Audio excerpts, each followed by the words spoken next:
अमरावती के निर्दलीय सांसद नवनीत राणा और अमरावती के निर्दलीय विधायक रवि राणा ने साफ तौर पर कह दिया है कि 23 अप्रैल यानी कि शनिवार को सुबह 9 बजे वो दोनों पति पत्नी महाराष्ट्र के सीएम उद्धव ठाकरे के घर मातोश्री के बाहर हनुमान चालीसा का पाठ जरूर करेंगे। इस समय हम मातोश्री के बाहर खड़े हैं और जिस तरीके से शिव सैनिक लगातार यहाँ पे इकट्ठे हो रहे हैं और पुलिस का भी कड़ा बंदोबस्त यहाँ पर, क्योंकि हो सकता है कि जब विधायक या फिर उनकी कार्यकर्ता यहाँ पे आए तो लॉ एंड ऑर्डर थोड़ा सा खराब हो सकता है। इसलिए यहाँ पर पुलिस की पुख्ता व्यवस्था की गई है, बंदोबस्त काफी ज्यादा सख्त किया गया है कि कोई भी उनके कार्यकर्ता जो निर्दलीय विधायक और सांसद है उनके कार्यकर्ता यहाँ तक ना पहुंचे। मातोश्री के गेट सामने है और यहाँ पर 24 घंटे सुरक्षा रहती है, लेकिन जिस तरीके से हनुमान चालीसा का विवाद कई दिनों से चल रहा है उसको लेकर नवनीत राणा और रवि राणा ने साफ तौर पे कहा है कि वो हनुमान चालीसा का पाठ जो है वो उद्धव ठाकरे सरकार के सामने और उनके घर के सामने मातोश्री में जरूर करेंगे। जिसके बाद अब शिव सैनिक काफी ज्यादा एग्रेसिव हो गए हैं और शिव सैनिकों ने भी साफ तौर पे कहा है कि किसी भी हाल में वो दोनों पति पत्नी को उद्धव साहब ठाकरे के घर मातोश्री के बाहर हनुमान चालीसा का पाठ नहीं करने देंगे। अब ये लड़ाई जो है वो आमने सामने की लड़ाई हो गई है। नवनीत राणा और रवि राणा ने साफ तौर पे कह दिया है कि उन्हें कोई नहीं रोक सकता है और हर हाल में वो मातोश्री के बाहर हनुमान चालीसा का पाठ जरूर करेंगे। लीगैलिटी की बात करें तो मुंबई पुलिस ने दोनों पति पत्नी को सीआरपीसी 149 के तहत नोटिस जारी किया है। इसका मतलब ये होता है कि अगर कुछ भी लॉ एंड ऑर्डर खराब होता है तो उसकी जिम्मेदारी नवनीत राणा और रवि राणा को होगी। लेकिन शिव सैनिक काफी ज्यादा नाराज हैं। उनका साफ तौर पर कहना है कि अगर पति पत्नी और उनके कार्यकर्ता मातोश्री के पास आते भी हैं तो उन्हें शिव सैनिक के स्टाइल में उन्हें समझाया जाएगा, उन्हें रोका जाएगा। देखिए किस तरीके से जो कार्यकर्ता हैं बड़ी तादाद में यहाँ पर पहुंचे हुए हैं और उनका साफ तौर पे कहना है कि मातोश्री के बाहर कोई भी हनुमान चालीसा का पाठ नहीं पड़ेगा और ये पूरी तरह से तैयार है और लॉ एंड ऑर्डर खराब ना हो उसके लिए मुंबई पुलिस भी पूरी तरह से तैयार है। हमारे साथ इस समय शिवसेना के नेता है, उनसे बात करते हैं। अनिल सर हैं। सर, अभी कुछ देर पहले प्रेस कॉन्फ्रेंस हुई, नवनीत राणा और रवि राणा ने साफ तौर पे कहा कि वो हनुमान चालीसा का पाठ महाराष्ट्र के मुख्यमंत्री उद्धव साहब ठाकरे के मातोश्री के बाद जरूर करेंगे या उन्हें कोई रोक ले। ये स्टंटबाजी जो उनकी है ये काफ़ी दिनों से चल रही है। कोई पूछता नहीं है, कोई ये नहीं कर रहा है। हालांकि जिनके भरोसे वो आए थे, जिन्होंने उनको आश्वस्त किया हुआ था, उन्होंने उनको पीठ दिखाई है और ये उनके प्रेस कॉन्फ्रेंस में उनके चेहरे से बयान हो रहा था कि आप लोग कहाँ छुप गए। तो ये अपने आप में कुछ बातें हवा में कर दी और जो मुमकिन नहीं है, क्योंकि यहाँ पे मातोश्री ये शिव सैनिकों के लिए मंदिर है, हमारा दैवत है यहाँ पे।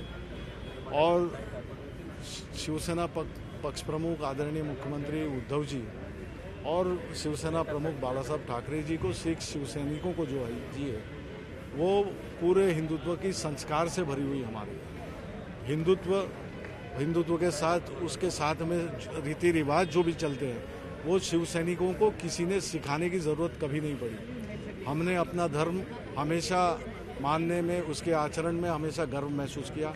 गर्व से कहो हम हिंदू है, ये स्वयं बाला साहब जी कहते थे और इसकी मिसाल पूरी मुंबई क्या, महाराष्ट्र में क्या, पूरे देश में और दुनिया में है। और अब जो नए हिंदुत्व की जिनको धारणा करनी है, जिनको नया हिंदुत्व सीखना है, उस संस्कृति से जोड़ने की कोशिश कर रहे हैं, तो ये कोशिश उनकी हर कदम कदम नाकामयाब रहती हुई दिखाई दी है।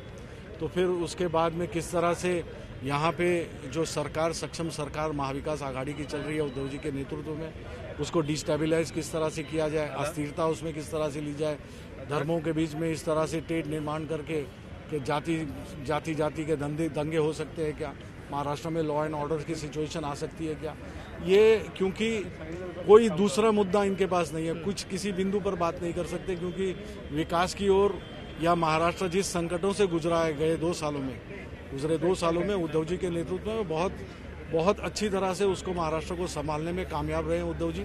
उन्होंने जान लड़ा दी है। उनके साथ में महाविकास आघाड़ी का हर मंत्री, राष्ट्रीय कांग्रेस का हो या एनसीपी का हो, अच्छे से तालमेल पर यह सरकार चल रही है। तो विकास के मुद्दे पर किसी को रोक नहीं सकते। तो इस भावनाओं को भड़काकर लोगों को ये करने की कोशिश है। और मैं समझता हूँ मुंबई की, महाराष्ट्र की जो जनता है, 12 करोड़ जनता, इस बात को भलीभांति समझती है कि क्या सच है, क्या झूठ है, क्या दूध है, क्या पानी है। और ये हर कदम कदम पर इनका ये नक्शा खुलते जा रहा है, इनका पर्दाफाश होते जा रहा है। तो महाराष्ट्र की जनता इसके बारे में बहुत पहले से जान चुकी है। तो ये स्टंटबाजी ये करना बंद करे। हनुमान चालीसा या हिंदू साहित्य जो कि ग्रंथ साहित्य है, उसका पठन या वो सीखना चाहे तो अपने तौर पे वहाँ पे वो सीख सकते हैं। इसकी नुमाइश या इस तरह का प्रदर्शन करने की कोई जरूरत नहीं। सर अनिल से इसमें मुंबई पुलिस ने CRPC 149 का उनको नोटिस भी जारी किया है और नोटिस में भी साफ तौर पे कहा है कि अगर कोई लॉ एंड ऑर्डर डिस्टर्ब है तो जिम्मेदारी होगी उसका भी उन्होंने साफ तौर पे बोला कि कोई भी नोटिस आ जाए वो हनुमान चालीसा करके रहेंगे। अब ये बातें उनकी, उसी से ये जाहिर होता है क्या कह रहे थे, क्या दिख रहा है और क्या करेंगे, क्या होगा। तो दिन ब दिन हर घंटे घंटे उनका जो जोश था, जो जिस तरह से बातें थी, क्योंकि जिसके भरोसे आए थे वो भरोसा ही निकल गया। अनिल सर ये भी कहा जा रहा है कि वो हनुमान चालीसा इसलिए कर रहे हैं क्योंकि महाराष्ट्र में 7:30 लगी हुई है, पनौती लगी हुई है, इसलिए वो हनुमान चालीसा करना चाहते हैं मातोश्री के बाहर। पनौती या 7:30 की जो बात कर रहे हैं वो उनके घेरे में है, वो उनके लिए अपनी प्रार्थना उनके लिए करें जिनको घेरा हुआ है, जो अस्वस्थ हुए हैं। और महाराष्ट्र की जनता को उद्धव जी ने आश्वस्त किया है कि बहुत दमदार तरीके से महाराष्ट्र को और प्रगतिशील बनाएगा, जो बन रहा है। सर शिवसैनिक कार्यकर्ता हर जगह देखे, उनके घर के बाहर भी देखे, जहाँ पे नंदगिरी अपार्टमेंट वहाँ भी गए, मातोश्री की बात तो है ही है।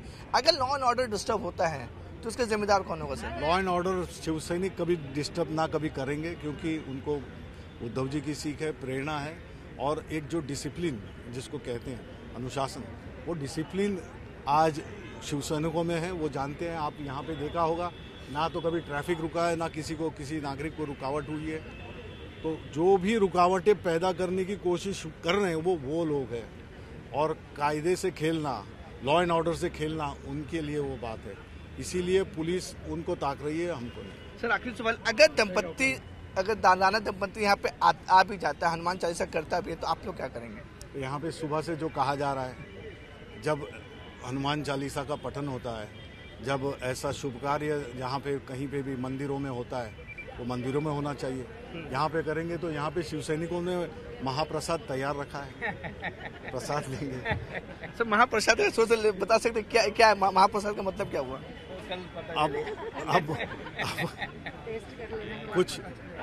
कुछ बातें होती हैं कि वो उसी वक्त पर महसूस की जा सकती हैं, उसी वक्त पर देखी जा सकती है, चाखी जा सकती हैं। प्रसाद खाने में जो मजा रहेगा उसको। Okay, thank you so much sir. तो ये थे हमारे साथ शिवसेना के सांसद अनिल देसाई, जो बता रहे थे कि कहना कि डायरेक्टली इनडायरेक्टली उन्होंने साफ इंडिकेट किया कि शिवसेना स्टाइल में उन्हें समझाया जाएगा। अगर दोनों पति पत्नी यहाँ पे आते हैं तो उन्हें बाकायदा हनुमान चालीसा का प्रसाद दिया जाएगा। और जिस तरीके से शिवसैनिक यहाँ पे इकट्ठे हो रहे हैं, मैं आपको फिर से तस्वीर दिखाना चाहूँगा कि मुंबई के मातोश्री के बाहर का दृश्य है। शिवसैनिक लगातार यहाँ पर बढ़ रहे हैं। मुंबई पुलिस ने भी कड़ा बंदोबस्त करके रखा हुआ है और पुलिस की पूरी कोशिश रहेगी कि लॉ एंड ऑर्डर खराब ना हो। लेकिन जिस तरीके से राणा दंपति ने साफ तौर पे कहा है कि कल यानी कि 23 अप्रैल को सुबह 9 बजे वो हर हाल में मातोश्री आएंगी और हनुमान चालीसा का पाठ पढ़ेंगी, तो ये देखना दिलचस्प होगा कि इस पर शिवसेना का रिएक्शन कहता है। मुंबई पुलिस इस पूरे सिचुएशन को किस तरह टैकल करती है। मुंबई से कैमरामैन संदीप मोरे के साथ विवेक गुप्ता, न्यूज़ 18 इंडिया।